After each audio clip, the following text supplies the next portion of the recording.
बिस्मिल्लाहिर्रहमानिर्रहीम। बहुत शुक्रिया आप तमाम दोस्तों की तशरीफ़ आवरी का। आज हम यहाँ पे क्लिफ्टन गार्डन में मौजूद हैं। आप तमाम दोस्तों को याद होगा कि ये माजी में ये पार्क, ये गार्डन केएमसी के कंट्रोल में था, केएमसी का गार्डन था। इस साल की इब्तिदा में एनवायरनमेंट डिपार्टमेंट ने केएमसी को रिक्वेस्ट की कि कुछ गार्डन्स को सिंध हुकूमत का एनवायरनमेंट डिपार्टमेंट मेंटेन करना चाहता है, और केएमसी ने हमें इजाज़त दी इन गार्डन्स को टेक ओवर करने की, इनके कंट्रोल को संभालने की। और आपने फर्स्ट फेज़ में देखा कि इस गार्डन को, जो कि माजी में लोगों के लिए बंद था, इसके दरवाज़ों को खोल दिया गया, इस गार्डन को रिहैबिलिटेट किया गया, और इसके जो पुराने बरगद के दरख्त थे उनको ना सिर्फ रिस्टोर किया गया, उनको प्रोटेक्ट किया गया। जब पहला मरहला कंप्लीट हो गया तो सेकंड फेज़ में हमने फैसला किया कि नए दरख्तों को, नए पौधों को यहाँ पर प्लांट किया जाए। और इस सिलसिले में एनवायरनमेंट डिपार्टमेंट ने, एनवायरनमेंट प्रोटेक्शन एजेंसी ने हमारे जो लोकल फल के दरख्त हैं, फल देने वाले पौधे हैं, उनकी प्लांटेशन का फैसला किया। आज इस सिलसिले में मैं खुद यहाँ पर मौजूद हूँ। सेक्रेटरी एनवायरनमेंट मेरे साथ हैं, डीजी सीपा मेरे साथ हैं, और सीपा का तमाम अमला यहाँ पर मौजूद है। और हमारा टारगेट ये था कि सीपा का हर अफसर यहाँ पर एक दरख्त को अडॉप्ट करेगा, एक दरख्त को प्लांट करेगा, और इस सिलसिले में ये प्रोसेस को स्टार्ट किया गया है। आइंदा 10 से 12 रोज़ में जो दूसरा हमारा पार्क हमने केएमसी से टेक ओवर किया था, लिया था, उसके ऊपर भी इसी तरह रिहैबिलिटेशन का और प्लांटेशन का प्रोसेस स्टार्ट कर दिया जाएगा। मैं समझता हूँ इर्द गिर्द के एरिया जहाँ पे ना सिर्फ क्लिफ्टन है, डिफेंस है, शाह रसूल कॉलोनी, नीलम कॉलोनी का एरिया है, क्रिश्चियन कॉलोनी का एरिया है, वहाँ तमाम के लोग अतराफ़ के यहाँ पर आके इस फैसिलिटी से लुत्फ़अंदोज़ हो सकते हैं। तो सिंध हुकूमत का विज़न है कि ज़्यादा प्लांटेशन होनी चाहिए, एक हरा भरा माहौल देने की ज़रूरत है। और मैं खराज तहसीन पेश करना चाहूँगा अपने एनवायरनमेंट डिपार्टमेंट के अमले को, कि जिन्होंने गवर्नमेंट के इस इनिशिएटिव को ओन किया, इसको अडॉप्ट किया, और आज आप देख सकते हैं कि एक अच्छे माहौल में हम तमाम लोग बैठे हैं। तो इसी तरह इंशाअल्लाह और पार्क्स हम केएमसी से रुजू करेंगे, डीएमसी से रुजू करेंगे, और सिंध भर में जहाँ जहाँ हमको ऐसे पार्क्स मिल सके, बागात मिल सके, खाली ज़मीन मिल सके, हम सोसाइटी की मदद से, आप लोगों की मदद से वहाँ पर प्लांटेशन का प्रोसेस स्टार्ट करेंगे, ताकि अपनी आने वाली नस्लों को एक हरा भरा मुआशरा, एक हरा भरा सिंध हम दे पाएँ। बहुत शुक्रिया साहब। एक और भी इन्वायरमेंट का माहौल बन रहा है, वो है पाकिस्तान डेमोक्रेटिक मूवमेंट। ये नई इन्वायरमेंट आ रही है इमरान खान के खिलाफ, उस इन्वायरमेंट का आप हिस्सा है। उसमें कौन कौन से पौधे लगा रहे जा रहे हैं आप? उसमें सबसे बड़ा पौधा है जमहूरियत का, आईन पाकिस्तान का, रूल ऑफ लॉ का, पाकिस्तान की आवाम के आईनी हुकूक का, गरीब आदमी का जो इस्तेहसाल हो रहा है, मजदूर का इस्तेहसाल हो रहा है, मीडिया का इस्तेहसाल हो रहा है, एक आम आदमी का इस्तेहसाल हो रहा है, उन तमाम लोगों के हुकूक को महफूज करने के पौधे लगाए जा रहे हैं। और मुझे खुशी है कि बड़ा खूबसूरत बाग पाकिस्तान डेमोक्रेटिक मूवमेंट ने गुजरे हुए कल को गुजरावाला में लगाया था, सजाया था, और इंशाअल्लाह कल के रोज़ 18 अक्टूबर को पाकिस्तान पीपल्स पार्टी एक और आवाम का जम्मे गफ़ीर, आवाम का ठाटे मारता हुआ समंदर कराची के बाग़े जना पर मौजूद होगा, जो कि एक रेफरेंडम होगा पाकिस्तान तहरीक इंसाफ की नाकाम, नाअहल और निकम्मी हुकूमत के ख़िलाफ़। आप देखेंगे कि कल पंजाब की बहादुर बाशऊर अवाम ने, गुजरावाला की अवाम ने फ़ैसला किया, और इंशाअल्लाह कल 18 अक्टूबर को कराची की बाशऊर बहादुर ज़ीरक अवाम ये फ़ैसला करेगी कि इमरान खान न्याजी साहब की अवाम दुश्मन हुकूमत अब नहीं रह सकती। अच्छा, क्या तैयारियां अपोजिशन की तरफ से की गई हैं? खासतौर पे कोरोना SOPs के हवाले से हुकूमती तर्जुमान काफ़ी इल्ज़ामात आपके ऊपर लगा रहे हैं, तो क्या एनवायरनमेंट वहाँ पर होगा कल के? आज से 10 दिन पहले तक तो हुकूमत के तर्जुमान कहते थे कोरोना है ही नहीं। जब हम कहते थे एसओपीज होनी चाहिए, हम कहते थे कि रिस्ट्रिक्शंस होनी चाहिए, हम कहते थे कि चीज़ों को रेगुलेट करने की ज़रूरत है, तो यही लोग जो आज कोरोना की एसओपीज के बारे में बात कर रहे हैं वो सिंध हुकूमत को बुरा भला कहते थे। वो कहते थे कि सिंध हुकूमत नहीं चाहती कि आवाम के मसाइल हल हों। तो मैं समझता हूँ वो तर्जुमान फैसला कर लें कि वो इस मौजूदा नाकाम हुकूमत की तर्जुमानी करना चाहते हैं या पाकिस्तान की आवाम की तर्जुमानी करना चाहते हैं। पाकिस्तान पीपल्स पार्टी ने और पीडीएम की जमातों ने फैसला कर लिया है कि तर्जुमानी होगी, पाकिस्तान की आवाम की होगी। 22 करोड़ आवाम का मुकदमा इंशाल्लाह सड़कों पर लड़ा जाएगा।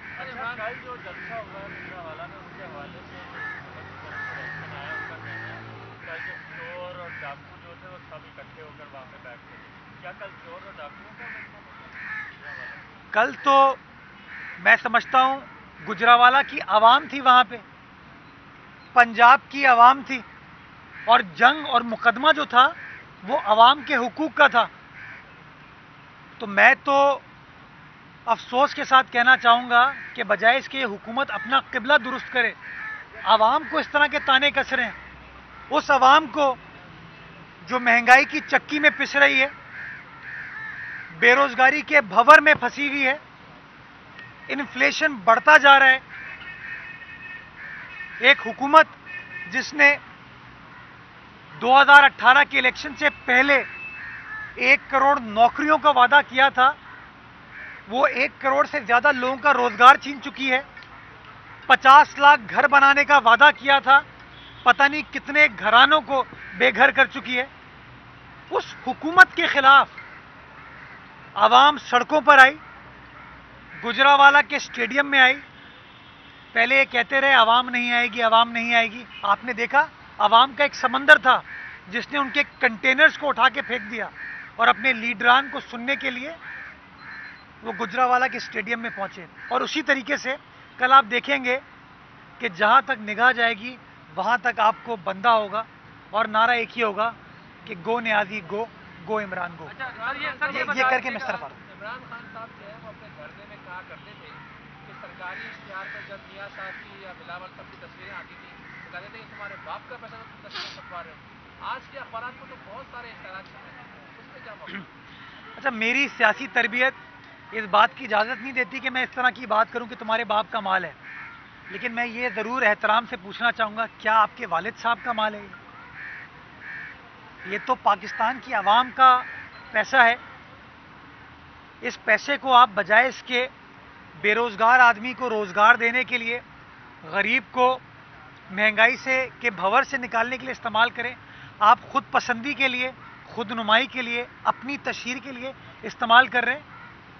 मैं आपको याद दिलाना चाहूँगा कि सुप्रीम कोर्ट ऑफ पाकिस्तान का भी फैसला है कि इस तरह इश्तहारों पे वज़राए आज़म के, वज़राए आला की तस्वीर नहीं छप सकती।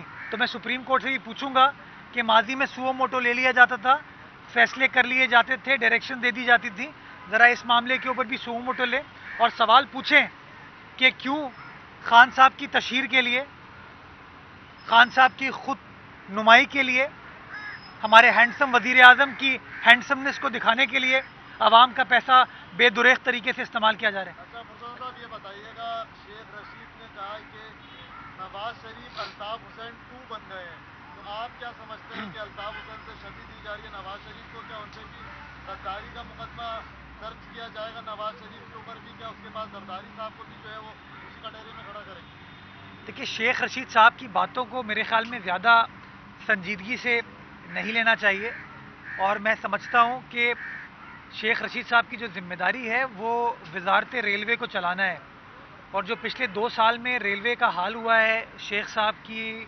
हुकूमत के दौरान, उनकी वजारत के दौरान, वो सबके सामने है।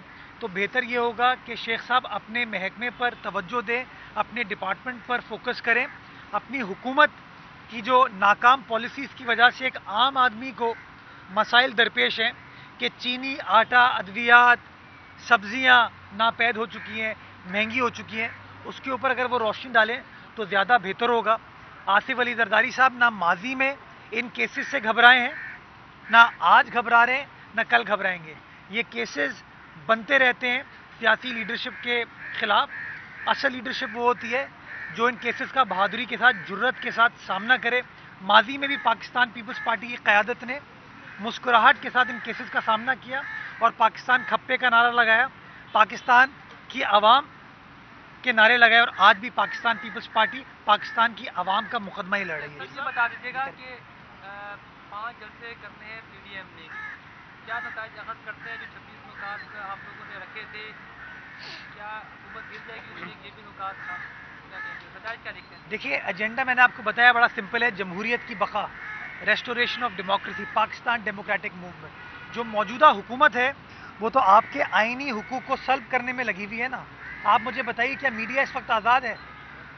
کیا آپ کی جو کمیونٹی ہے اس کو جو مسائل درپیش ہیں اس کے لیے کچھ وفاقی حکومت کر رہی ہے صحافی حضرات کو پروٹیکٹ کرنے کے لیے؟ جو پاکستان کی عوام کے ڈیموکریٹک رائٹس ہیں, ہیومن رائٹس ہیں, اکنامک رائٹس ہیں, کیا ان کو تحفظ فراہم کرنے کے لیے موجودہ حکومت کچھ کر رہی ہے؟ کچھ نہیں کر رہی. تو کیا آپشن ہے اپوزیشن کی سیاسی جماعتوں کے پاس؟ آپشن یہ ہے کہ ہم اس حکومت کی ناکام پالیسیز پہ خاموش بیٹھیں یا اس حکومت کو گھر بھیجیں. تو میں سمجھتا ہوں کہ ہم فیصلہ کر چکے ہیں کہ اس حکومت کو گھر جانے کی ضرورت ہے. ہم سمجھتے ہیں کہ پاکستان کی 22 کروڑ عوام کے لیے چیئرمین پیپلز پارٹی بلاول بھٹو زرداری امید شہر ہیں. وہ ان کے تمام حقوق کی امید ہے, اور انشاءاللہ بلاول بھٹو زرداری صاحب جس بہادری کے ساتھ عوام کا مقدمہ لڑ رہے ہیں, انشاءاللہ جیت پاکستان پیپلز پارٹی کی ہوگی, پاکستان کی عوام کی ہوگی. آپ نے تو فیصلہ کر لیا. یہ آپ کا ایک ہو چکا ہے. میر صاحب, وفاق اور سندھ حکومت کے درمیان جو جزائر پہ تنازع چل رہا تھا, اس کے پس منظر میں وزیر اعظم نے گورنر سندھ کو یہ ہدایت جاری کی تھی کہ یہ معاملات حل کرنے کے لیے سندھ حکومت سے بات چیت کی جائے, بات چیت کے بغیر یہ کام آگے نہیں بڑھے گا. لیکن کل اخبارات میں اشتہارات دے دیے ہیں اس پہ ڈیولپمنٹ کرنے کے لیے, کیا کہیں گے؟ جس شخص کو آئین کی الف بے نہ پتہ ہو تو اسی طرح کے وہ اقدامات اٹھاتا ہے. پہلے سندھ حکومت سندھ کی عوام کے جزیروں پر قابض ہونے کی کوشش کی اس غیر قانونی آرڈیننس کا اجرا کرنے کے بعد. اس کے بعد بجائے اس کے کہ اس آرڈیننس کو وڈرا کرتے, کیونکہ سارا سندھ سراپا احتجاج ہے, سندھ کی حکومت فیصلہ کر چکی ہے, سندھ کی عوام فیصلہ کر چکی ہے, بجائے اس کے کہ اس غیر قانونی غیر آئینی آرڈیننس کو آپ واپس لیتے, وہ دوسرا غیر آئینی کام کرتے ہیں. گورنر صاحب کو کہتے ہیں کہ جی آپ صوبائی حکومت سے بات کر لیں. گورنر صاحب کا یہ کام نہیں ہے. وزیر اعظم پاکستان کو سندھ حکومت سے بات کرنی چاہیے, لیکن بات تبھی ہوگی جب آپ اس آرڈیننس کو وڈرا کریں گے. آرڈیننس کو کیوں وڈرا کریں گے؟ کیونکہ یہ آرڈیننس پاکستان کے آئین کے آرٹیکل 1 کے منافی ہے. کیوں؟ کیونکہ آرٹیکل 1 بتاتا ہے کہ آپ کی ٹیریٹوریل باؤنڈری کیا ہے. یہ آرڈیننس پاکستان کے آئین کے آرٹیکل 172 کے منافی ہے, کیونکہ وہ آرٹیکل یہ کہتا ہے کہ زیر زمین یا زمین کے باہر جو آئیلینڈز ہیں وہ صوبائی حکومت کی ملکیت ہے. ہماری عدالتوں کے فیصلے ہیں جو کہتے ہیں کہ ملکیت صوبائی حکومت کی ہے. اور آخر میں آئین کا آرٹیکل 239 جو واضح کرتا ہے کہ آپ کسی صوبے کی باؤنڈری کو تبدیل کیسے کر سکتے ہیں. انہوں نے رات کی تاریکی میں یہ غیر آئینی غیر قانونی اقدام اٹھا کے غلط چیز کی. ہم اپنے آئینی آپشنز کو استعمال کر رہے ہیں. سندھ حکومت, سندھ کی کابینہ وفاقی حکومت کو لکھ چکی ہے. ہمارے ممبران قومی اسمبلی نے قومی اسمبلی میں قرارداد موو کر دی ہے. ہمارے سینیٹرز نے سینٹ آف پاکستان کے اندر قرارداد موو کر دی ہے. اور میں ایک بار پھر باور کرانا چاہوں گا کہ ہم اس غیر آئینی غیر قانونی آرڈیننس کو امپلیمنٹ نہیں ہونے دیں گے, کیونکہ سندھ کی عوام کا بلوچستان کے عوام کے حقوق کے منافی ہے اور پاکستان کے آئین کے منافی ہے یہ آرڈیننس.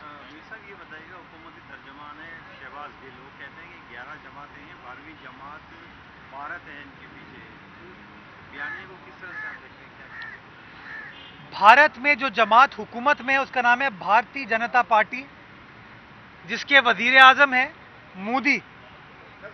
اور اس مودی کو الیکشن سے پہلے کس نے بیسٹ وشز دی تھی, کس نے اس امید کا اظہار کیا تھا کہ مودی وزیر اعظم بنے گا اور مسائل حل ہوں گے. میرے خیال میں شہباز گل کے جو امپلائر ہیں جنہوں نے ان کو روزگار دیا ہوا ہے، عمران خان نیازی صاحب، انہوں نے ایک ٹویٹ کے ذریعے نریندر مودی صاحب کو، جنہوں نے پاکستان کے خلاف بار بار سازشیں کی، پاکستان کا جو آئینی رائٹ ہے بین الاقوامی سطح پر ہمارا مقدمہ کشمیر کے حوالے سے، اس کو سلب کرنے کی سازش کی، اس کو قبضہ کرنے کی کوشش کی. تو مودی کا یار تو میں سمجھتا ہوں شہباز گل صاحب کا اپنا امپلائر، ان کا باس ہے. بہتر ہوگا کہ نریندر مودی صاحب کے بارے میں وزیر اعظم سے سوال پوچھے تو بہتر ہے. ہم تو یہ سمجھتے ہیں کہ تحریک انصاف کی عوام دشمن پالیسیز ہوں یا بھارت کی عوام دشمن پالیسیز ہوں، ماضی میں بھی پاکستان پیپلز پارٹی پاکستان کی عوام کے ساتھ کھڑے ہوتے ہوئے ان پالیسیز کے خلاف رہی ہے، ان کو بے نقاب کی، اور آج بھی انشاءاللہ کرتی رہے گی. صاحب آپ کہہ رہے ہیں کہ آپ نے فیصلہ کر لیا ہے کہ حکومت جائے، جنہوں نے حکومت کو نکالنا ہے انہوں نے فیصلہ کیا ہے کہ میں سمجھتا ہوں فیصلہ جمہور کرتا ہے اور جمہور عوام سے بنتا ہے، اور میں سمجھتا ہوں پاکستان کی عوام، پاکستان کے جمہور نے، پاکستان کی جمہوریت نے، عمران خان والی جمہوریت نہیں، 22 کروڑ عوام کی جمہوریت نے فیصلہ کر لیا ہے کہ یہ ناکام، نااہل، نالائق سوشل میڈیا کے حکمراں اب حکومت نہیں کر سکتے. عوام کا فیصلہ ہو چکا ہے، ریفرینڈم ہو چکا ہے. انشاءاللہ آپ دیکھیں گے کہ کس طریقے سے ان کو باہر نکالا جائے گا. بہت شکریہ. 11 جماعتیں اپوزیشن میں اکٹھا ہیں، یہاں نواز شریف کا بیانیہ انتہائی سخت ہوتا جا رہا ہے، کیا سمجھتے ہیں پیپلز پارٹی اس بیانیے کے ساتھ رہے گی؟ دیکھیے بیانیہ بڑا سمپل ہے کہ طاقت کا سرچشمہ عوام ہے. پاکستان پیپلز پارٹی نے کل بھی یہ سوچا تھا، آج بھی یہ سوچتی ہے، اور انشاءاللہ کل بھی یہی سوچے گی کہ طاقت کا سرچشمہ عوام ہے اور پاکستان کی عوام ہے جو کہ پاکستان کے معاملات کا فیصلہ کرے گی. یہ جو سلیکٹڈ حکمران ہیں ان کے بس کی بات نہیں. Thank you.